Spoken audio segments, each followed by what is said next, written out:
ज्योतिष शास्त्र में श्रद्धा और विश्वास रखने वाले सभी जातकों का पारलौकिक जगत चैनल में बहुत बहुत स्वागत है।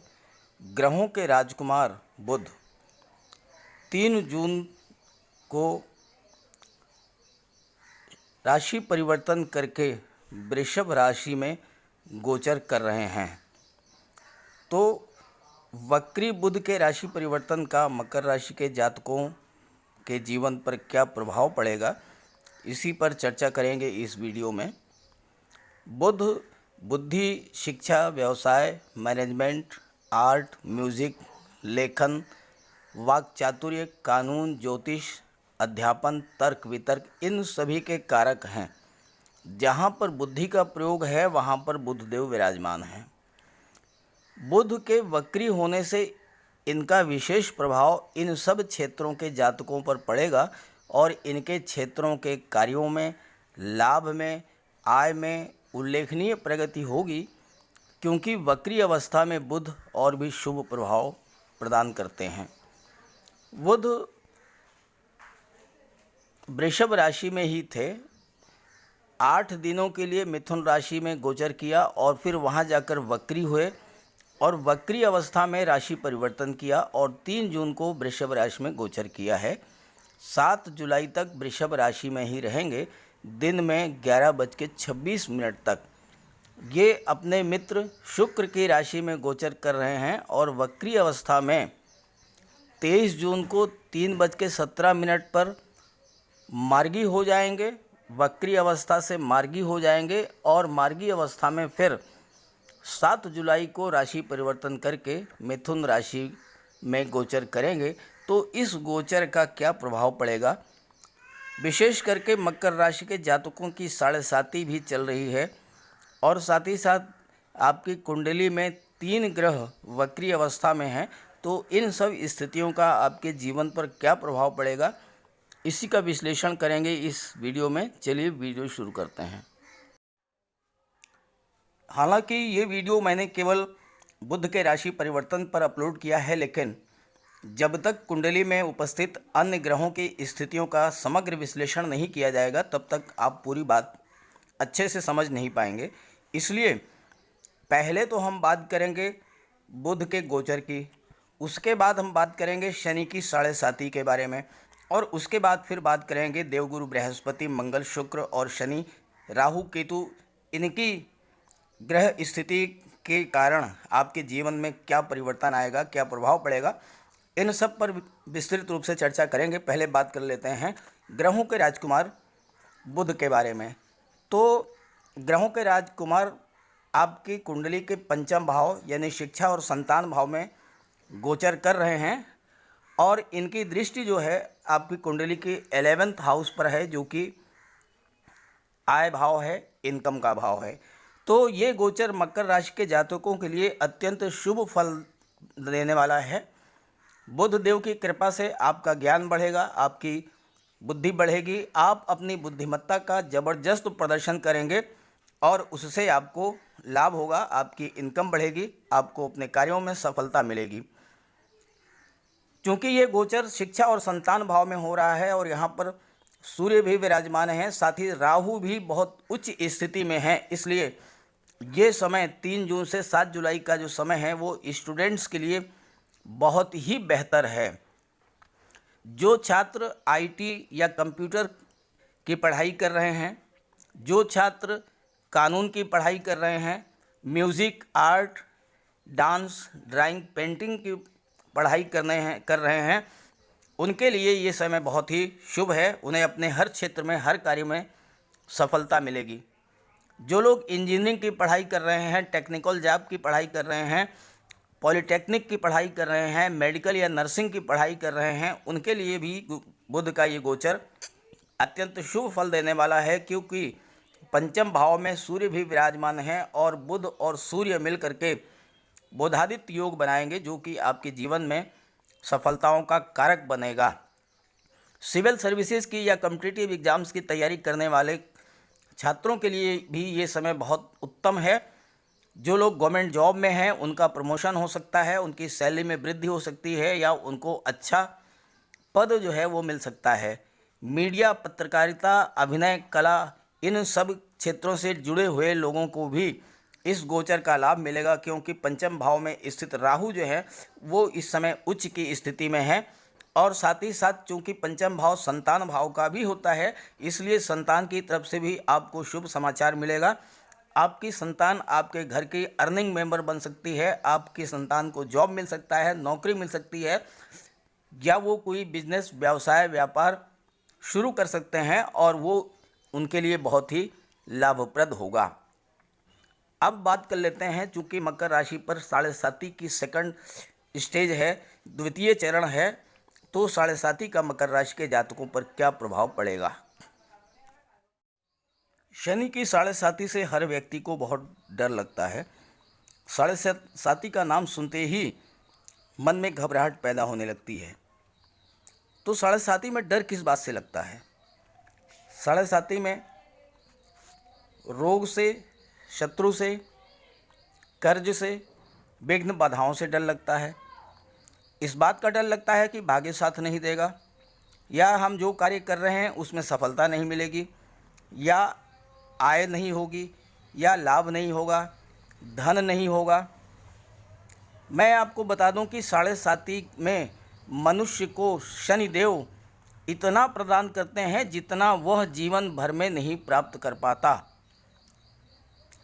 और ये एक दो नहीं, सैकड़ों लोगों का यही अनुभव है कि उन्हें 7.5 की अवस्था में जितना प्राप्त हुआ है, जितना लाभ हुआ है, जितनी उन्हें सफलता मिली है, वो पूरे जीवन भर में प्राप्त नहीं कर पाए हैं। लेकिन शर्त ये है, बहुत ध्यान से समझिएगा, आप कोई ऐसा कार्य ना करें जिससे शनिदेव नाराज हों। शनिदेव को आलस्य, झूठ, मक्कारी, छल फरेब बिल्कुल पसंद नहीं है। शनिदेव चाहते हैं कि आप किसी भी गरीब को कष्ट न दें, आप बेईमानी ना करें, वादा खिलाफी ना करें, धोखा, जालसाजी, चोरी चकारी ना करें। शनिदेव को ये सब बिल्कुल पसंद नहीं है। अगर आप ये काम कतई ना करें तो फिर देखें शनिदेव की कितनी बड़ी कृपा आपके जीवन पर होती है और आपको जीवन में कितना लाभ मिलता है। जैसा कि मैं आगे चर्चा करूंगा आपके इनकम, आपके लाभ, आपके इन्वेस्टमेंट और आपके सुखों के बारे में, तो आपको ये स्पष्ट हो जाएगा कि शनिदेव, राजकुमार बुध, मंगल और देवगुरु बृहस्पति का ये गोचर काल आपके लिए कितना शुभ होगा।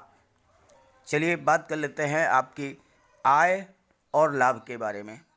कुंडली के एकादश भाव से आपकी आय, आपकी इनकम और आपके लाभ का विचार किया जाता है। 11th हाउस के स्वामी मंगल हैं जो कि सप्तम भाव में विराजमान हैं और लाभ भाव पर राहु की शुभ दृष्टि पड़ रही है। राहु उच्च की स्थिति में है और शुभ फल प्रदान करने वाले हैं। लाभ भाव में केतु विराजमान है और केतु जिस भाव में विराजमान होते हैं व्यक्ति उस कार्य के लिए ज़्यादा प्रयासरत होता है। चूँकि आय भाव में विराजमान है इसलिए आप अपनी इनकम को, अपनी आय को बढ़ाने के लिए ज़्यादा प्रयास करेंगे। तो केतु आपसे एक्स्ट्रा ऑर्डिनरी काम कराएंगे और आपको एक्स्ट्रा ऑर्डिनरी गेन भी होगा। हालांकि मंगल नेगेटिव हैं इसलिए थोड़ा संघर्ष करना पड़ेगा और स्पेशली वो लोग जो कि पुलिस, आर्मी या पैरामेडिकल फोर्सेज में काम कर रहे हैं उनके लिए वर्क ज़्यादा होगा, वर्कलोड उनका बढ़ेगा।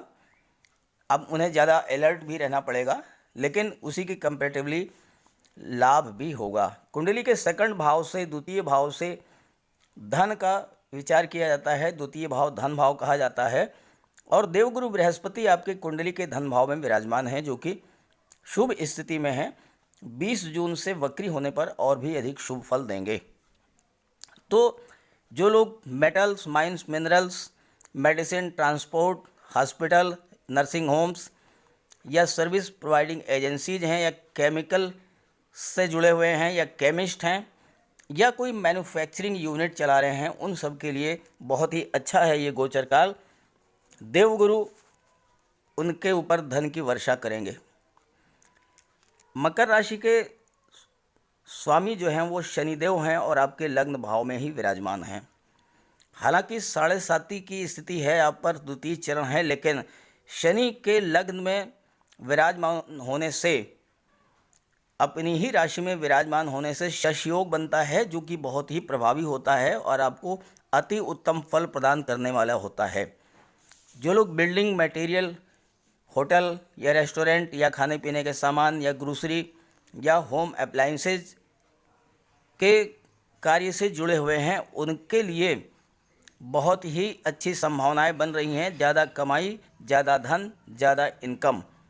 और सेकंड हाउस के स्वामी स्वयं शनिदेव हैं, जो कि लग्न में विराजमान हैं। तो आपको इस समय कोई भी इन्वेस्टमेंट करेंगे तो उससे आपको लाभ ही होगा। आप गोल्ड में, ज्वेलरी में, भूमि भवन में, शेयर मार्केट में कहीं भी इन्वेस्टमेंट कर सकते हैं, आपको लाभ होगा और आपका बैंक बैलेंस भी बढ़ेगा। कुंडली के चतुर्थ भाव से सुखों का विचार किया जाता है। सुख केवल धन संपत्ति ऐश्वर्य ही नहीं है, मानसिक, आत्मिक और शारीरिक सुख भी इसमें समाहित है। सुख भाव के स्वामी मंगल हैं, जो इस समय नीच के स्थिति में हैं, इसलिए आपके पारिवारिक सुख में कमी आएगी। यहाँ परिवार से मतलब आपके पति पत्नी और बच्चे ही नहीं हैं, आपके भाई बहन, माता पिता, जॉइंट फैमिली में जो भी सदस्य हैं वो सभी परिवार की परिभाषा में आएंगे। तो पारिवारिक सुख में कमी आएगी, भाई बहनों का या परिवार का सहयोग नहीं मिलेगा। आप अपने भाई बहनों के लिए सब कुछ करेंगे, लेकिन आपको सुनने में यही मिलेगा कि आपने उनके लिए क्या किया। तो इसलिए आपको अपने आप पर नियंत्रण रखना होगा और मंगल के उपाय करने होंगे, जो कि मैं आपको बताऊंगा। साढ़े साती की अवस्था में जो नेगेटिव स्थिति बन रही है वो यही है कि आपको अपने ही लोगों से ज़्यादा नकारात्मकता प्राप्त होगी। आपके अपने ही आपका साथ नहीं देंगे, लेकिन आप अपने परिवार को बिखरने ना दें, क्योंकि इसका लाभ दूसरे लोग उठाएंगे। दूसरे लोग आपके परिवार में कलह पैदा कर देंगे, आग लगाएंगे और वो दूर से खड़े होकर तमाशा देखेंगे। तो इसलिए आपको सावधान रहना होगा, आपको अपने आप पर नियंत्रण करना होगा और अपने परिवार को संभालना होगा। जमीन जायदाद के कारक भी मंगल हैं और वो भी नीच स्थिति में है, इसलिए इस महीने 3 जून से 7 जुलाई तक के पीरियड में भूमि भवन, वाहन अगर आप खरीदने का मन बना रहे हैं तो थोड़ा इसको टाल दीजिए। उपयुक्त मौका आने पर ही खरीदें। हो सकता है कि आप ज़मीन खरीदें लेकिन उसमें कोई नुकसान आपको हो जाए, कोई फ्रॉड हो जाए आपके साथ, तो इसलिए इस पीरियड को टाल दीजिए। इसके बाद ही, जब तक मंगल 20 जुलाई तक नीच की अवस्था में है, 20 जुलाई के बाद आप कोई भी सौदा फाइनलाइज करिए, कोई भी ज़मीन जायदाद खरीदिए, कोई नुकसान नहीं होगा। जहाँ तक संतान और शिक्षा की बात है, उसके बारे में पहले ही मैं आपको विस्तार से बता चुका हूँ। अब बात कर लेते हैं आपके रोग, शत्रु और कर्ज के बारे में।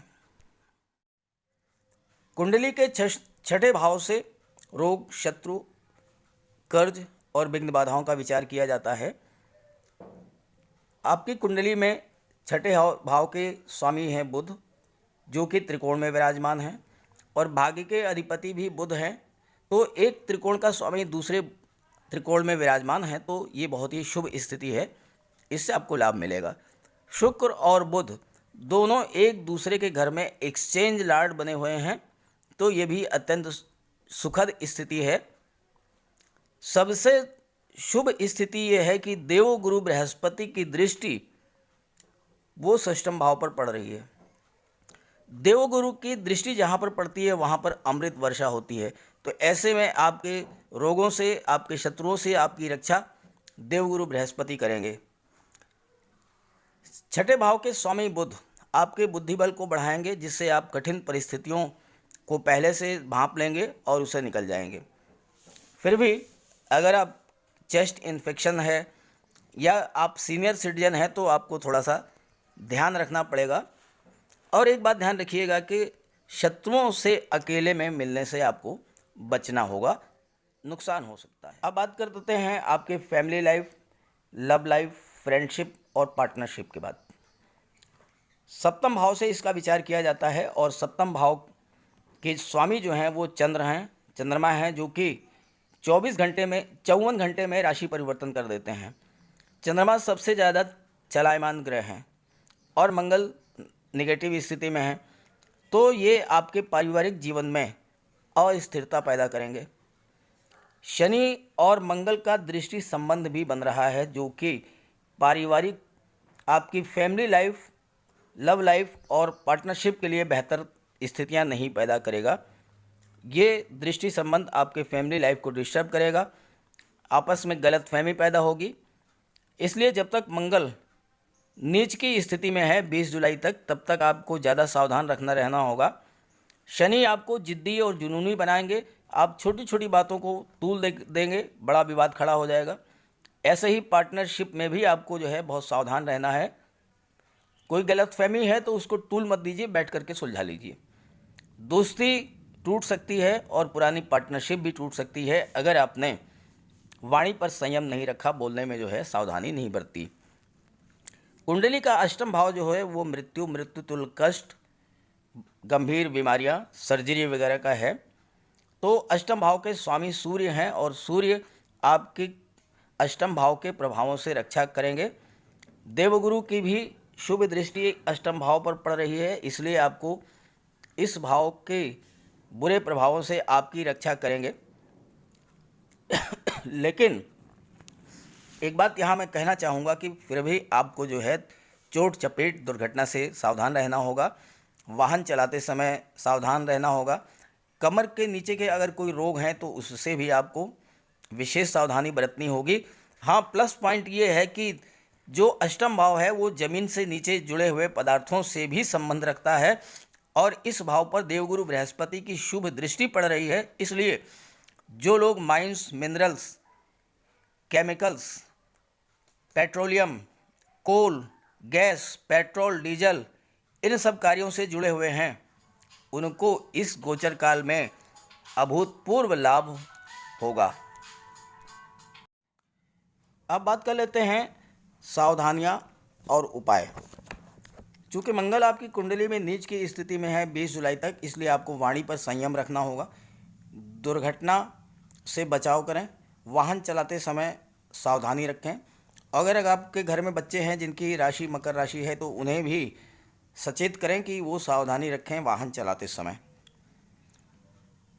उपाय की बात करें तो बुध देव वैसे तो शुभ स्थिति में है, लेकिन अगर आप गाय को हरा चारा खिलाएंगे या अगर आप किसी अच्छे कार्य के लिए जा रहे हैं, जैसे कोई नौकरी के लिए इंटरव्यू देना है, एग्ज़ाम में आपको अपीयर होना है या किसी बड़ी डील के लिए जा रहे हैं, तो किसी कन्या को कोई उपहार दे करके उसका आशीर्वाद प्राप्त कर लें, फिर आगे बढ़ें, लाभ होगा, आपको सफलता मिलेगी।